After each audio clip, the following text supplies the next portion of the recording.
Bonjour, ici Marine du blog marinecats.com. Une astuce pour se faciliter rapidement la vie et être moins stressé en matière de repas. On parle de ça dans cette vidéo podcast. Alors, quelle est l'une des questions les plus souvent posées en France? Qu'est-ce qu'on mange?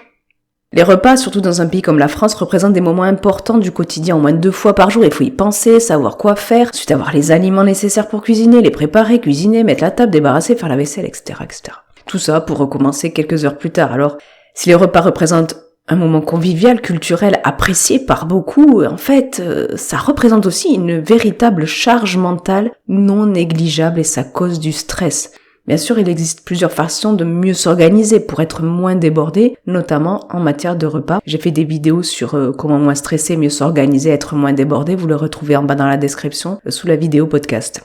Vous êtes bien sûr libre de vous abonner gratuitement à ma chaîne en cliquant sous le bouton sous la vidéo, puis sur la cloche pour recevoir une notification dès que je publie une vidéo. Si vous souhaitez m'aider, me soutenir, c'est vraiment cliquer sur le pouce en l'air, ça aide beaucoup, s'abonner aussi. Vous avez sans doute déjà entendu parler du batch cooking qui consiste à, sur une plage horaire, préparer tous les repas de la semaine à l'avance, généralement le week-end. Mais c'est pas de ça que dont je souhaite vous parler ici.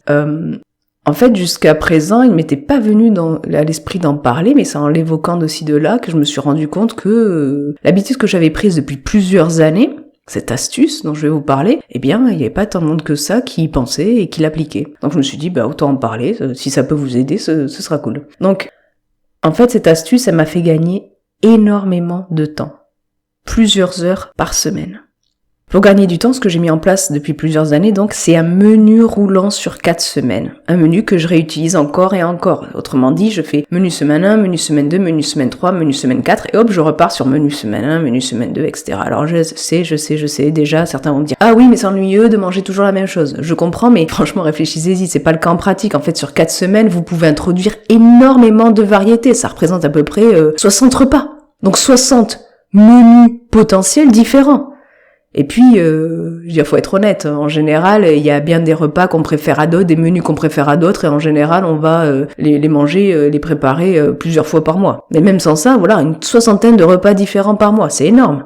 Donc vous pouvez introduire de la variété. Et il y a d'autres avantages au menu roulant sur 4 semaines. Une fois élaboré, vous n'avez plus à y penser. Vous n'avez plus à penser à qu'est-ce que j'ai mangé tel jour, le midi, le soir, etc. Vous savez exactement quoi acheter pour vos repas lorsque vous faites les courses. Ou lorsqu'une autre personne les fait, parce que vous partagez ces menus. Ça vous fait gagner à la fois du temps et de l'argent. Vous risquez moins d'acheter des choses que vous n'utiliserez pas par la suite, parce qu'elles s'agencent pas avec ce que vous avez pris d'autres, etc., etc. Vous aurez aussi moins tendance à acheter des choses plus chères, non prévues, et tout ça. Vous pouvez aussi, avec ce menu roulant sur 4 semaines, équilibrer vos repas plus facilement, sur la journée, sur plusieurs jours, sur plusieurs semaines. Ça vous donne de la visibilité. Et donc, vous pouvez concocter un bon compromis entre des repas sains et des repas qui peut-être sont moins, mais que vous appréciez malgré tout, et avec lesquels, comme ça vous rapporte du réconfort, et puis vous vous sentez bien avec.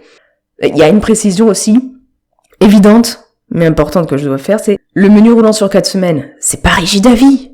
Voilà, faut pas stresser à ce niveau-là. Vous pouvez le tester et affiner en fonction de vos goûts, de vos besoins, de vos découvertes. Moi, ça fait plusieurs années que j'utilise ce système. J'ai déjà modifié mon menu roulant sur 4 semaines plusieurs fois, notamment pour introduire plus de produits bruts et sains dans mon alimentation. En plus, j'intègre directement dans le menu des possibilités de variation, particulièrement été-hiver. Par exemple, j'ai un repas où j'ai écrit concernant le légume poireaux / salade. C'est parce que en hiver, je préfère manger chaud, donc je préfère manger des poireaux. Et puis en été, pour que ce soit plus frais, plus rafraîchissant, je préfère manger la salade. Voilà, c'est tout. J'ai juste noté sur le menu. J'ai pas besoin de m'en soucier, été, hiver à changer, etc. Donc je regarde, je sais quelle période on est, je sais qu'il va faire chaud ou froid, et quand je fais mes courses, hop, je note en fonction.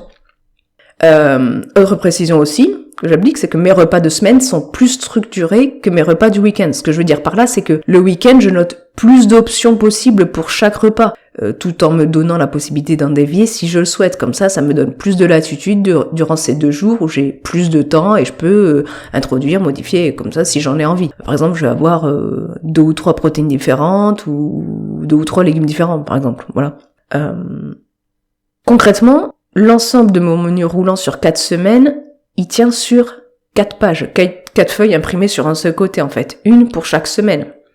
je regroupe toutes ces feuilles là, les 4 empilées l'une sur l'autre, hop, je les affiche avec un aimant sur le frigo, comme ça tout le monde peut y avoir accès, tout le monde peut consulter le menu, savoir ce qu'on va manger le midi, le soir, etc. Il y a une ligne par jour, du lundi au dimanche de haut en bas, et après j'ai des colonnes midi et soir. Vous pouvez bien sûr ajouter une colonne de plus pour le matin ou le goûter des enfants par exemple. Moi j'écris dedans au crayon papier, ça veut dire que si je souhaite faire une modification, j'ai pas besoin de tout réimprimer, etc. Hop, je modifie direct avec la gomme, c'est pratique, et ça, si je pense à une option supplémentaire, par exemple le week-end, je la rajoute comme ça, vite fait. Et donc, l'avantage aussi, c'est que le menu de la semaine, en cours, il est clairement visible par tout le monde, comme je le disais, et puis on peut facilement voir très rapidement celui de la semaine suivante ou de la semaine précédente, etc. Donc vraiment, si le menu des repas représente une corvée ou que vous êtes débordé et que vous voulez tout simplement vous faciliter la vie, alors je vous invite chaudement à tester, car ça peut vraiment vous faire gagner un temps précieux non négligeable. Moi, des fois, ça me prenait 2 heures, 2 heures, oui, peut-être 2 heures par semaine à me dire qu'est-ce que je vais manger là, qu'est-ce qu'on va faire ci, qu'est-ce qu'on va faire là et tout. Donc là, franchement, ça libère un temps fou et de la charge mentale, comme je disais. Et vous, dites-moi dans les commentaires ci-dessous, est-ce que vous allez tester le menu roulant sous 4 semaines? Comment est-ce que vous vous organisez pour rendre vos gestions des menus de repas efficaces? Est-ce que vous avez une gestion particulière d'ailleurs ou pas du tout? Est-ce que vous faites comme ça au feeling et puis en fait vous vous rendez compte que vous gaspillez des choses, que ça vous prend beaucoup de temps, etc. Partagez ça dans les commentaires ci-dessous. Si vous avez aimé cette vidéo podcast, cliquez sur le pouce en l'air présent juste en bas à droite, ça m'encourage, ça me soutenir à faire connaître mon travail à d'autres personnes. Si le sujet de cette vidéo vous intéresse, vous avez aussi l'article beaucoup plus complet lié à cette vidéo que vous retrouvez dessous, c'est gratuit, vous pouvez aller lire. Et sur ce, je vous souhaite une excellente journée. Soyez vous-même et prenez soin de vous.